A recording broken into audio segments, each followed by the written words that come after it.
조사 및 시험 총정리. 주요 집안조사 시험, 항목 비교, SPT, PBT, CBR 모든 공사는 수행하기 전 목적에 적합한 토질 시험 및 집안조사를 실시해야 되는데 오늘부터 차근차근 상세 조사 항목에 대해서 짚어보자. 먼저 주요 시험 항목인 SPT, 즉 표준관입시험에 대해서 먼저 짚어보자. 표준관입시험은 중량 63.5kg의 추를 낙하시켜서 30cm 관입할 때 필요한 N치를 구하는 시험이야. 즉 충격 하중을 주어 일정한 관입량까지의 횟수를 구하는 시험이지. 이 시험의 장점은 사질토에서 정확도가 높지만 단점으로 점성토에서는 신뢰도가 낮은 편이야. 하지만 점토에서 풍화토까지 폭넓게 실시하는 적용성이 높은 시험이지. 당연히 N치를 구하는 시험인 만큼 흙의 진해력을 측정하기 위한 시험이고 보링 로그, 즉 토질 주상도의 기초자료가 되는 시험이야. SPT 결과인 N치에 따른 사질토와 점성토의 대략적인 판정은 다음의 표를 참고해보자. 다음은 PBT, 플레이트 베어링 테스트, 즉 평판 제하 시험에 대해서 알아보자. 강성 평판을 집안 위에 놓고 일정한 속도로 하중을 가해서 치마량분의 하중 강도, 즉 지지력 개수 K를 구하는 시험인 PBT 테스트는 지속 하중에 대한 치마량을 구하는 시험이야. 장점은 비교적 신뢰성이 높다는 것이고 단점은 설비가 상대적으로 대규모라는 부분이지. 주로 사질토나 암집안에서 주로 실시하는 시험이고 집안의 지지력 확인, 콘크리트 포장 설계 시 지지력 확인용으로 실시하는 목적을 가져. 시험 결과 기준은 도로 포장 설계 시공 지침서 기준으로 아스팔트 콘크리트 기층에서는 K32 28kg/세제곱cm 이상, 시멘트 콘크리트 포장의 보조기층에서는 K32 20kg/세제곱cm 이상으로 규정하고 있어. 그럼 마지막으로 캘리포니아 베어링 레이시오, 즉 CBR 테스트에 대해서 알아보자. 직경 50mm의 피스톤을 공시체 표면에 2.5mm 관입시킬 때 어떤 관입 깊이에 있어서의 표준 단위 하중과 시험 단위 하중의 비를 백분율로 표시한 CBR치를 구하는 시험이야. 쉽게 말해 이 시험은 일정 관입량 대비 관입 하중을 구해서 비교하는 시험인 거지. 이 시험의 단점은 도로 등에 나타나는 계절적 기후 조건 등의 고려가 간과될 수 있다는 점이고 엔지니어는 이 부분을 고려해야 돼.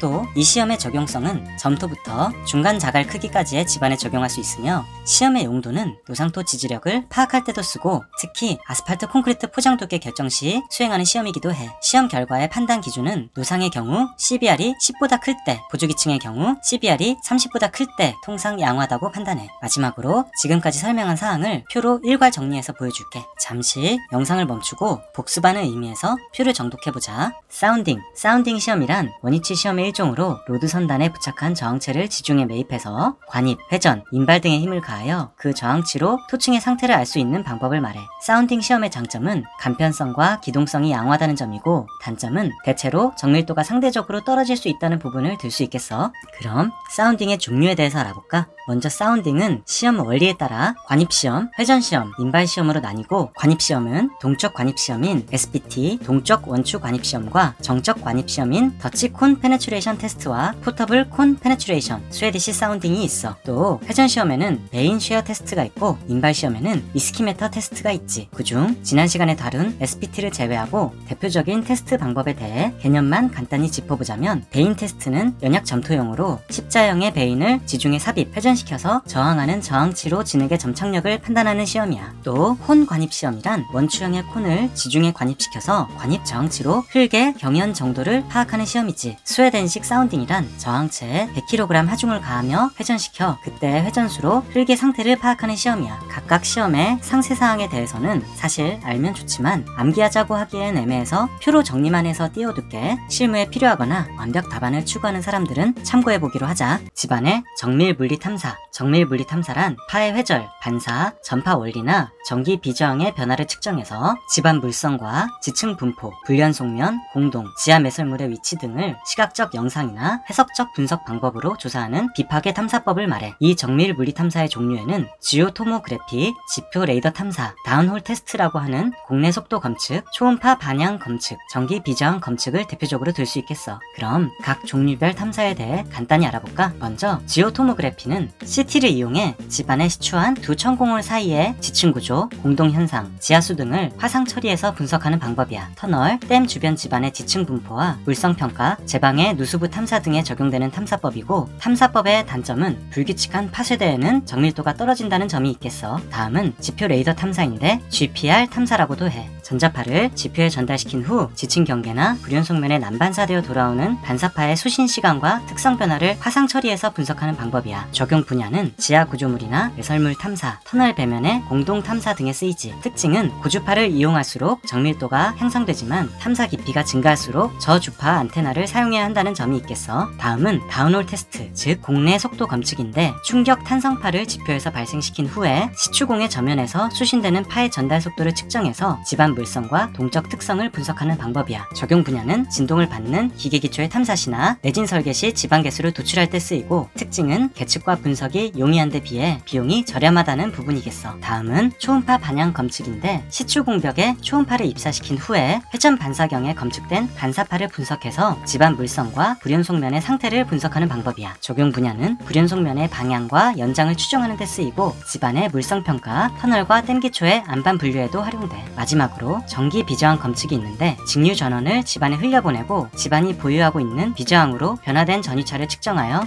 집안의 종류, 기반한 심도, 지하수 수질 상태 등을 측정하는 방법이야. 적용 분야는 사질토와 점성토를 구분하는 데 쓰이고, 기반함이나 퇴적층의 분포 심도 추정에도 쓰이지. 이 탐사법은 다층 집안에서는 측정 결과의 신뢰도가 떨어지니 유의하도록 하자. 시추조사 및 N값. 시추조사의 목적은 대상 구간에서 채취된 시추 코어, 순환수, 굴진 속도 등을 분석하므로 지층의 구성물질, 연약지반 분포 유무와 전리, 단층, 파쇄대 등 불연속면의 지질 구조를 파악하기 위함이야. 이를 위해 지층별 강도 정수를 구할 수 있는 토사 및 암석 시험 시료를 확보하는 조사라고 할 수 있지. 그럼 시추조사를 통해 만들어지는 시추 주상도에 대해서 알아볼까? 주상도의 기재사항에는 현장명, 공번, 좌표, 표고, 지하수위, 케이싱 설치 심도, 암석명, 표토의 깊이, 안반 풍화도, 균열의 형태, 파쇄대의 위치 및 규모, 암맥 분포, RQD, N치, 투수 개수, 파쇄 구조대의 암질 상태 등이 기재돼야 돼. 여기서 RQD란 암질 지수라는 거 알아두자. 시추조사 결과의 설계 활용 방안에는 N치를 활용하여 허용 지지력을 추정할 수가 있고, 지층의 수직 분포 및 전리, 균열 및 단층의 발달 상태를 파악할 수 있고, 회수된 코어를 이용하여 실내 토질 및 암석 시험을 수행할 수 있으며, 안반 분류 시 입력 자료로 활용할 수도 있고, 구조물별 지층 단면도 작성 및 지질 상태를 파악할 수가 있겠지. 다음은 표준 관입 시험을 통해 얻을 수 있는 N치에 대해서 자세히 알아볼까? 먼저 N값이란 중량 64kg의 추를 76cm 높이에서 자유낙하시켜 관입용 샘플러를 집안에 30cm 관입시키는 데 필요한 타격 횟수야. N치로 추정할 수 있는 토성은 사질토에서는 기초 집안의 탄성 치마 및 지지력 및 지지력 개수, 전단 저항각 및 상대 밀도, 액상화 가능성 여부를 추정할 수 있겠고, 점성토에서는 기초 집안의 허용 지지력, 일축 압축 강도, 컨시스턴시, 점착력을 추정할 수 있다는 것을 기억해두자. 그럼 이제 N값의 신뢰성 문제점에 대해서 알아보자. 먼저 시험 기구의 형상이 세부까지 규격화되어 있지 않아서 오차가 발생할 수 있다는 점, 또 해머의 낙하 방법이 나라별로 차이가 있어 그 부분에서 오차가 발생할 수 있고, 로드의 길이에 따라서도 영향을 받으며 측정자 관리 정도에 개인차가 있고, 집안의 상태에 따라서도 N값이 변화해. 예를 들어 직경 1cm 이상의 자갈이 있는 흙에서는 N값이 과대 측정되고, 불투수층을 지나서 피압 대수층에 도달한 경우에는 N값이 과소 측정되게 되지. 그래서 N값은 토질에 따라, 로드 길이에 따라, 상지압에 따라 수정이 되어야 하는데, 수정 방법에 대해서는 표만 띄워둘 테니 보다 완벽한 답안을 원하는 사람은 참고를 해보자. 공정별 조사 항목 정리. 오늘은 대표적인 공정별로 공사를 시작하기 전에 조사를 해야 할 사항과 항목에 대해서 쭉 정리를 해볼까 해. 어떤 문제에 대한 직접적인 답안은 못 될 수 있지만 간접적인 지식으로 활용될 수 있으니 잘 정리해보자. 먼저 도로와 철도의 조사사항이야. 아무래도 성토할 일이 많을 테니 성토재 유용성 및 다짐 특성을 조사해야 되겠고, 동결 심도, 지하수위 및 용출수, 토량 변화율, 만약 암절토 구간이 있으면 암 유용성까지 확인해야 되겠지. 이를 위한 조사 항목은 보링, SPT, CBR, 물리탐사, 물성시험, 직접 전단시험, 삼축 압축시험, 다짐시험, 드밀도시험, 골재 품질시험이 있어. 또 터널의 경우의 조사사항은 계획 단계에서 조사 결과를 바탕으로 객문 위치, 굴착 방법, 지보 형태 등을 판단해야겠고, 특히 굴착을 위해 안반 분류, 불연속면 존재 및 주향곽, 경사, 파쇄대 유무,